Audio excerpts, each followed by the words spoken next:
бугай чай. Тартып атам, мен айтайын.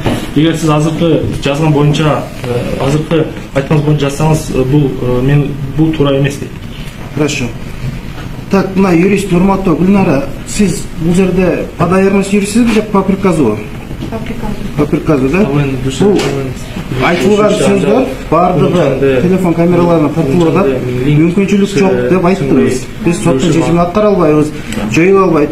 Эгер менин бул актыга нааразы болсоңуздар, мына камерадан көрсөңүздөр болот. Сиздердин оозуңуздардан эле чыккан ушунча күбөнүн арасында же туура эмес сөз жазылды, аны мына ушунча адамдардан сурап көрүңүздөр. Манфаат жушу аткара албайбыз дегени мүмкүнчүлүк жок деп айтабы же? Жок, себеби есть причина.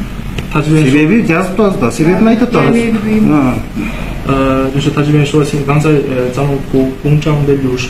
Я шоу Кыргызцемент жабык акционердик коомунун юристи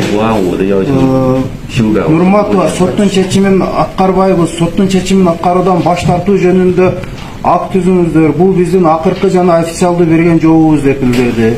Бул жыйын толугу менен телефон камерасына тартылып алынды.